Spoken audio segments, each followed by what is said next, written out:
Há certas coisas que a gente só percebe quando o silêncio se estende demais.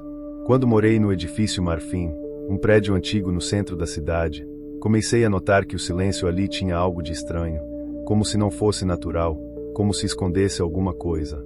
Me mudei para o apartamento 302 após uma separação complicada.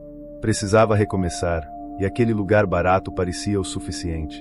O corredor do terceiro andar, onde eu ficava, sempre me deu uma sensação de que os sons ali não obedeciam às regras normais. Era como se eles andassem por conta própria, ecoando mesmo onde não havia nada.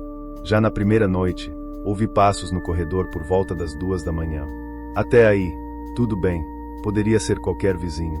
Mas foi quando fui checar o olho mágico e vi que a porta do 301, o apartamento ao lado do meu, estava entreaberta, que algo dentro de mim se enrijeceu.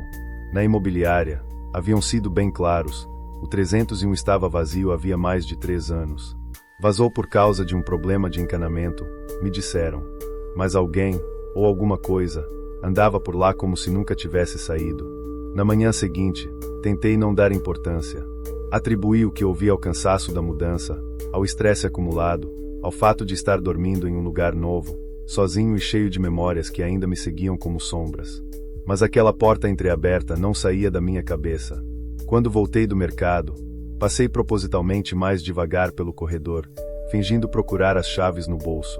O 301 estava fechado, cadeado no trinco, nenhuma marca de que tivesse sido aberto naquela madrugada. Ainda assim, naquela mesma noite, enquanto lavava a louça, ouvi o som claro de móveis sendo arrastados no apartamento ao lado. Passos pesados, uma batida seca na parede que separava os 2 cômodos. Toquei a parede instintivamente, sentindo uma vibração fraca, quase imperceptível, como se do outro lado alguém respirasse encostado no concreto. Peguei o celular e mandei uma mensagem para o grupo de moradores do prédio. Eram poucos, 3 ou 4 ativos. Uma mulher respondeu: "Você ouviu também? No meu primeiro mês aqui, isso acontecia quase todo dia." A conversa morreu ali, mas bastou para eu entender que havia uma história sobre aquele lugar que ninguém queria realmente contar. À noite, dormi com a TV ligada no mudo, como se a luz dela fosse me proteger do que quer que estivesse do outro lado da parede. O que começou como curiosidade virou obsessão. No terceiro dia, comecei a anotar os horários em que os sons do 301 surgiam. Eles seguiam um padrão perturbador, sempre entre 2 horas e 13 e 2 horas e 17 da madrugada. Durante o dia, nada, o silêncio absoluto. Mas nas madrugadas, o ambiente se transformava. O que antes pareciam passos esparsos começaram a formar sequências, como se alguém andasse em círculos. Às vezes, uma cadeira raspava o chão com violência. Em outras, algo metálico caía, seguido por um rangido que lembrava uma porta de armário abrindo lentamente. Eu sabia que era o 301 porque o som vinha da parede onde ficava o meu quarto, e do lado de lá só havia ele. Certa madrugada, tomei coragem e fui até lá. Parei em frente à porta, e fiquei ali, imóvel, ouvindo a respiração tensa no escuro. O som parou. Um segundo depois, algo encostou na porta do outro lado. Não era uma batida. Era como se alguém tivesse pousado a mão e deslizasse os dedos lentamente, de cima a baixo. Voltei para o meu apartamento quase tropeçando de nervoso. Na manhã seguinte, a porta estava trancada com o mesmo cadeado, sem sinal de que alguém a tivesse tocado. Comecei a me perguntar se estava enlouquecendo ou se o 301 estava fingindo estar vazio, como um animal que se esconde em silêncio só para observar melhor. O que mais me atormentava não era só o barulho ou a sensação de estar sendo observado. Era a impressão de que o 301 queria interagir comigo. No 5º dia, notei algo fora do lugar no meu apartamento. A porta do armário da cozinha, que sempre deixo fechada, estava entreaberta. Pequeno detalhe, talvez causado por vento ou descuido, mas o incômodo era desproporcional. Naquela noite, deixei meu celular gravando no modo áudio próximo à parede do quarto, esperando capturar os sons. Quando ouvi a gravação no dia seguinte, meu estômago virou. Aos 6 minutos e 18 segundos, uma voz sussurrava meu nome. 2 vezes. Sem ruído de fundo, sem barulho de passos. Apenas meu nome, sussurrado por alguém que parecia estar do outro lado da parede. Tentei confrontar o zelador, um senhor já velho que limpava as escadas todas as manhãs. Quando mencionei o 301, ele desviou os olhos e respondeu apenas: "Esse aí é melhor deixar quieto, moço. Melhor para todo mundo." Não era a primeira vez que ele me respondia assim.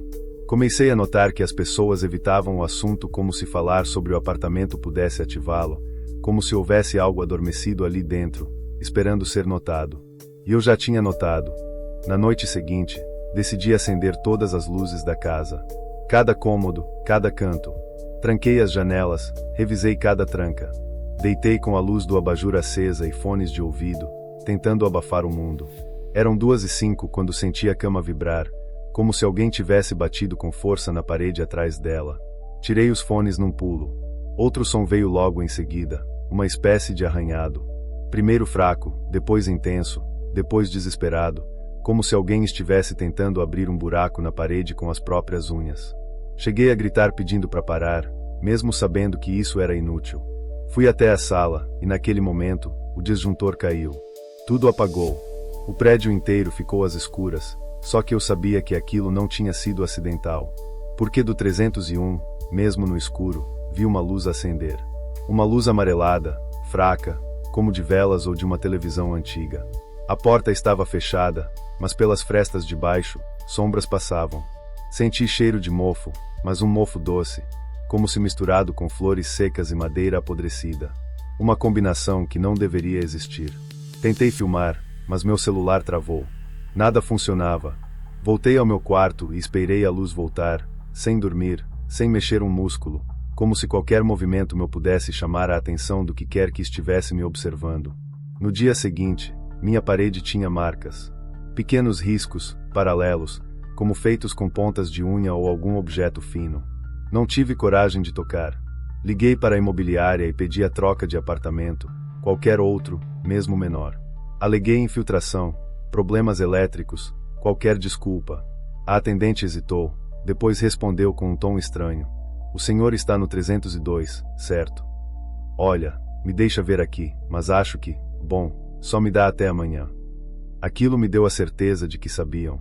Sabiam que o 301 não estava vazio, sabiam que aquilo acontecia com todo mundo que se aproximava demais. Recebi a ligação dela no dia seguinte. Nenhum apartamento disponível. O senhor pode rescindir o contrato sem multa, se preferir. Era quase como se estivessem me incentivando a sair. Mas eu não queria ir embora. Não ainda. Não sem entender. Naquela mesma noite, deixei a porta do meu apartamento destrancada. Sentei na poltrona da sala, de frente para a parede que dava com o 301, e esperei. Por volta das 2:10, ouvi o trinco da minha porta girar lentamente. Um silêncio absoluto reinava, como se o próprio ar estivesse prendendo a respiração. Mas eu não olhei. Não me virei. Apenas escutei os passos entrarem, suaves como uma brisa carregando areia, e se aproximarem de mim até parar a poucos metros de distância. A temperatura caiu. Um cheiro de ferro velho e flores mortas tomou conta do ambiente. Então, senti. Aquilo encostou na minha nuca. Algo frio, gelatinoso, mas com pulsação. Fechei os olhos.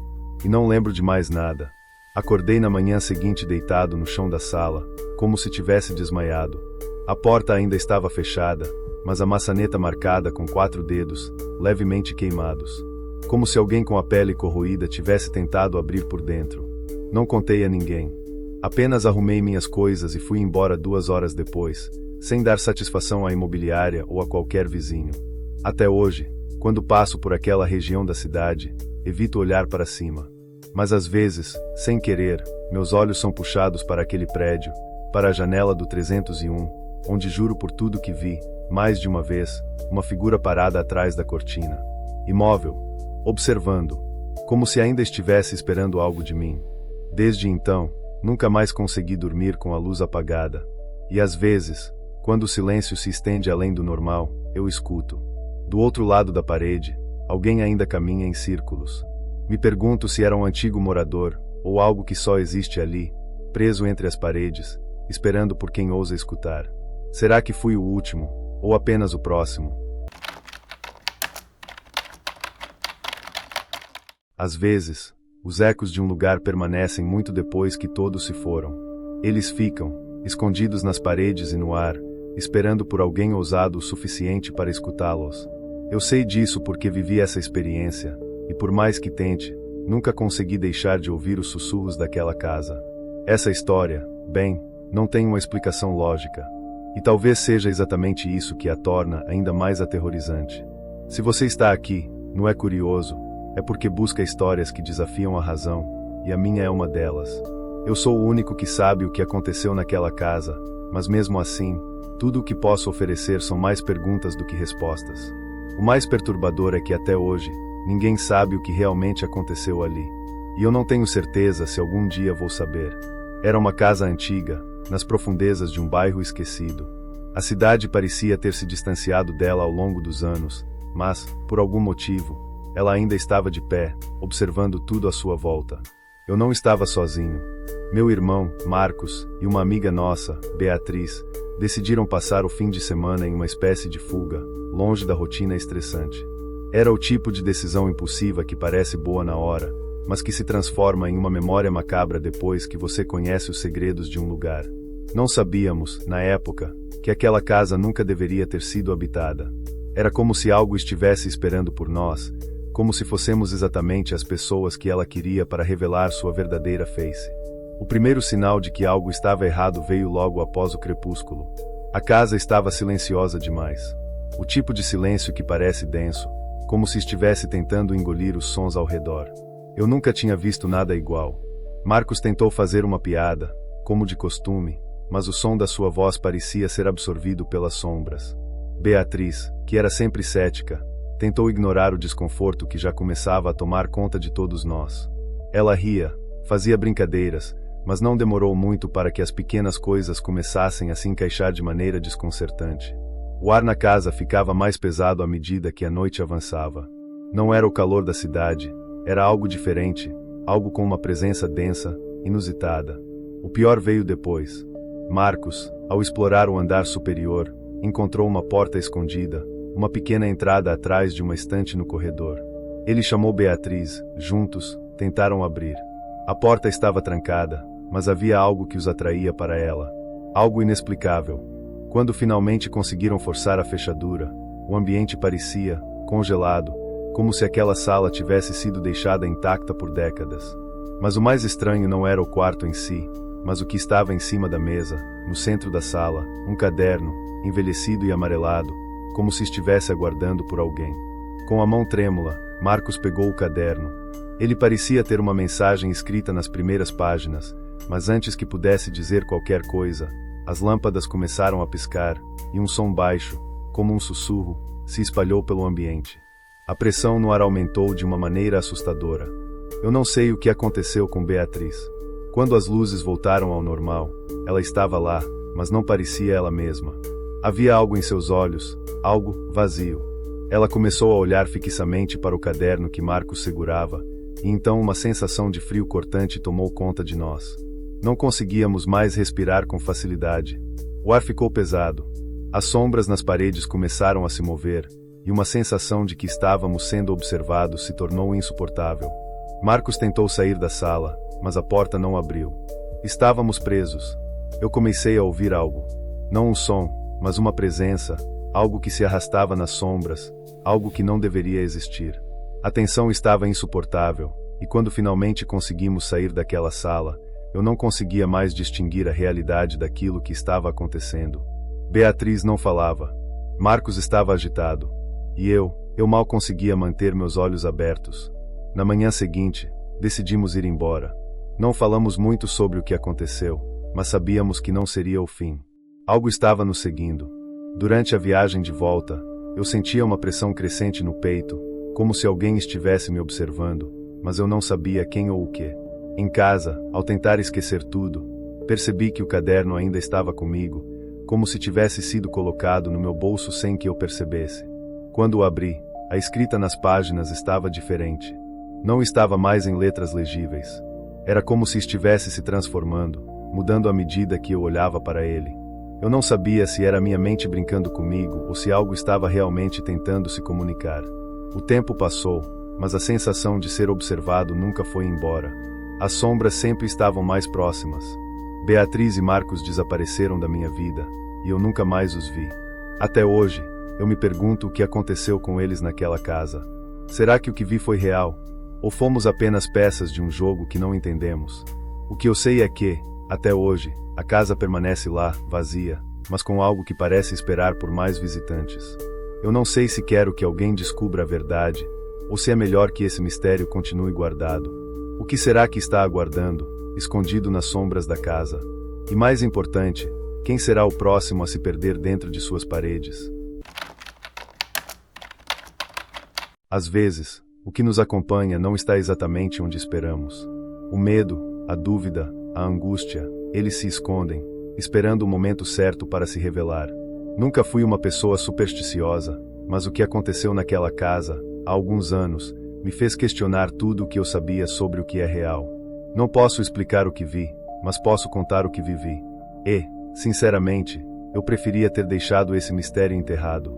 Eu tenho medo até hoje, porque sei que algo ainda me observa, algo que não deveria estar ali. E, se você está ouvindo isso agora, é porque está buscando algo mais, algo que vai além do racional, algo que vai além de qualquer explicação lógica. A casa ficava no fim da rua, afastada das outras, quase como se estivesse escondida de propósito. Tinha um charme estranho, meio decadente, mas ao mesmo tempo atraente. Fui convidado por um velho amigo, Felipe, que insistia que aquela casa tinha uma energia peculiar. Ele sabia que eu gostava de histórias misteriosas, e por isso, me fez a oferta: passar uma noite lá, fazer uma investigação, registrar tudo o que acontecesse. Ele falava como se fosse uma grande brincadeira, mas não era. Algo no tom da sua voz me fez pensar que ele já sabia que algo aconteceria. Não dei muita atenção. Estava curioso, claro, mas nunca imaginei que a noite se transformaria em algo tão perturbador. Chegamos lá ao entardecer, e o ambiente já tinha uma sensação de abandono que não podia ser ignorada. O vento soprava de maneira estranha, como se a casa estivesse respirando.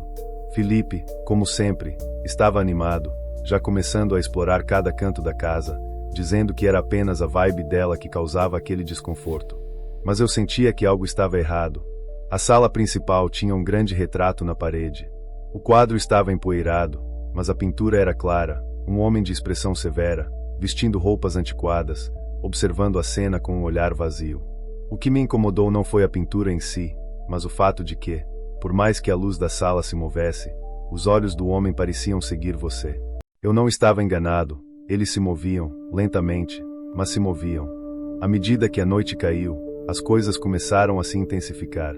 Os sons na casa eram estranhos, como se ela estivesse viva de alguma forma. Estalos nas paredes, rangidos do piso, até mesmo murmúrios baixos, como se vozes distantes estivessem sussurrando segredos em algum canto da casa. Eu queria sair, mas algo me prendia ali. A tensão era crescente, e então, Felipe sugeriu que fossemos até o andar superior.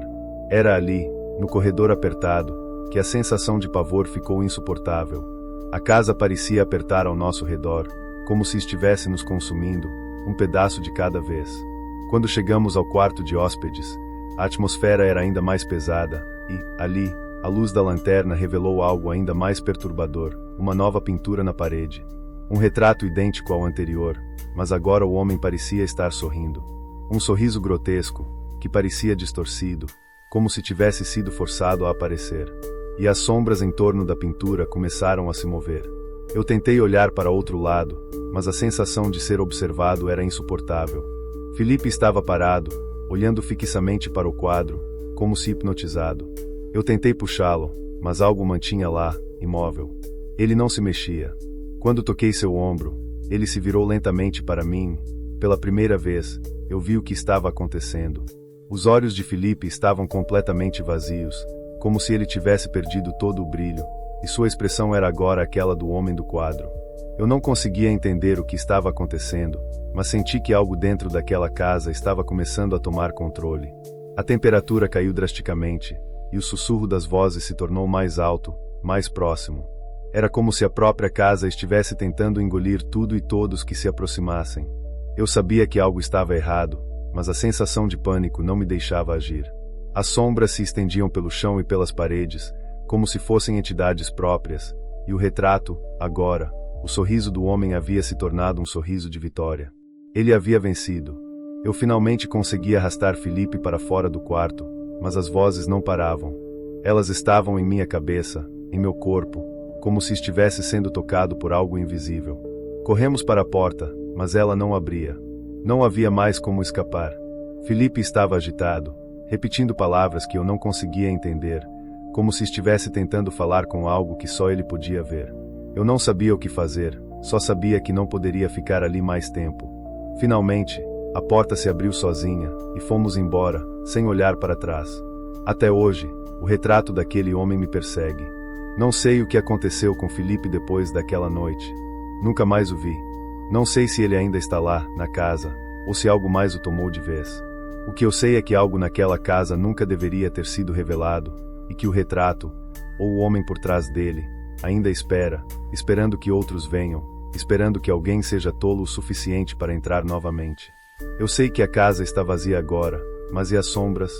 E o homem no quadro? O que ele queria de nós? Eu ainda me pergunto se um dia as respostas virão, ou se elas já estão guardadas nas paredes daquela casa. Algumas coisas são melhor deixadas no passado. Eu sempre ouvi isso, mas nunca levei a sério até a noite em que me vi sozinho naquela fazenda. Uma fazenda isolada, perdida entre montanhas, onde o vento não traz boas lembranças. Você pode pensar que é só uma casa antiga, um lugar caindo aos pedaços, mas a verdade é que ali o tempo não passa. Ali, o passado não fica quieto. Eu não sei o que aconteceu naquela noite, ou o que de fato encontrei naquela casa, mas algo me segue agora, como uma sombra, algo que eu trouxe de lá. E agora, não consigo mais me livrar disso. Era para ser uma simples visita. A fazenda havia ficado com um parente distante após o falecimento de meu avô. Ele me convidou, como se fosse uma oportunidade de reconectar com as raízes da família, de reviver o que um dia foi. A fazenda era tudo, menos acolhedora. As paredes de madeira rangiam com o vento, e o telhado, com telhas de barro, parecia que desabaria a qualquer momento. Tentei ignorar o desconforto, mas algo em minha mente já sabia que ali não seria o lugar onde eu encontraria paz. Eu estava errado, muito errado. Mas o que eu não imaginava é que a noite na fazenda se transformaria em um pesadelo que ainda assombra meus pensamentos. No início, tudo parecia normal. A casa estava vazia, exceto por um cheiro peculiar de mofo e algo mais, algo estranho, algo difícil de definir. Meu parente, o tio João, parecia muito à vontade, como se estivesse familiarizado com cada canto da casa. Ele falava sobre os velhos tempos, os dias em que a fazenda estava cheia de vida, mas havia algo nos olhos dele que me fazia desconfiar. Ele falava demais, mas nunca sobre os detalhes da morte de meus avós, ou o que acontecerá com a propriedade depois disso. Ele sempre desviava o olhar quando o assunto surgia. O silêncio, por mais natural que fosse, me incomodava. Mas a verdadeira inquietação começou quando o crepitar da madeira nas paredes da casa se transformou em algo mais. Comecei a ouvir sussurros, como se algo, ou alguém, estivesse falando de longe. Um murmúrio que vinha do andar de cima. A primeira noite foi insuportável. Eu tentei dormir, mas não consegui. Os sussurros começaram a ficar mais nítidos, mais próximos. Meu tio parecia indiferente, como se já estivesse acostumado. Ele não me respondeu quando perguntei sobre o barulho, apenas me disse para ignorar. Mas eu não conseguia. As palavras eram incompreensíveis, mas a sensação de serem direcionadas a mim era palpável. O clima dentro da casa ficava cada vez mais denso, o ar mais pesado. Então, em um momento, a lâmpada do corredor começou a piscar, e eu vi uma sombra passar rapidamente. Não foi uma sombra comum, como a de uma pessoa, mas algo mais fluido, como se fosse uma presença que não pertencia àquela casa. Eu sabia que algo estava errado, mas não sabia o que. Só sabia que não deveria ter ficado ali. A madrugada trouxe uma mudança. Os sussurros se intensificaram, e eu finalmente decidi investigar. Subi até o andar de cima, onde a sensação de opressão era ainda mais forte. O corredor estava escuro, e a cada passo que eu dava, o som parecia me seguir, se aproximando mais e mais. Ao chegar na última porta, senti um calafrio percorrendo minha espinha. A porta estava entreaberta. Sem coragem, mas dominado pela curiosidade, empurrei-a suavemente. Dentro do quarto, a cena era indescritível. O que vi, ou o que parecia estar ali, não estava fisicamente presente, mas sua presença era clara. Um retrato na parede, uma pintura de uma mulher de olhos vazios, sorrindo de uma maneira que me fez querer fugir. E ao lado da pintura, uma cadeira. A cadeira estava balançando sozinha, como se alguém tivesse acabado de se levantar dela. Foi nesse momento que entendi. Eu não estava sozinho ali. Algo estava esperando. A tensão aumentou como uma tempestade prestes a explodir. Quando olhei para trás, meu tio estava na porta, parado, sem expressão. Ele apenas me observava, como se soubesse exatamente o que eu tinha visto, mas não disse uma palavra. Eu queria gritar, correr, mas o medo me paralisou. A luz na sala piscava violentamente, e os sussurros tornaram-se gritos abafados, como se alguém estivesse tentando se comunicar através da parede. Então, o retrato parecia estar se movendo. Não fisicamente, mas a expressão da mulher na pintura mudou. O sorriso se ampliou, e seus olhos, que antes pareciam vazios, agora estavam focados diretamente em mim. A pressão no ar era insuportável. Foi quando ouvi o sussurro mais claro de todos: "Você está no meu lugar." Não sabia o que fazer, então saí correndo, sem olhar para trás. Eu nunca mais voltei àquela fazenda. Não sei o que aconteceu com meu tio João depois daquela noite. Não sei se ele ainda está lá ou se o que quer que estivesse naquela casa tomou conta dele. Eu só sei que, a cada dia, sinto que a presença daquela mulher, ou o que quer que fosse, me observa. Às vezes, acho que ouço os sussurros de longe, e, outras vezes, tenho a sensação de estar sendo seguido. Talvez tenha sido a casa, talvez tenha sido meu tio, mas algo se arrastou para fora daquele lugar com eu. E ainda está comigo. Eu não sei se aquilo foi uma simples alucinação, mas, no fundo, eu sei que as casas guardam segredos. E às vezes, esses segredos não ficam trancados por muito tempo. Você acha que é só uma história de terror, mas será que você se arriscaria a ir até lá?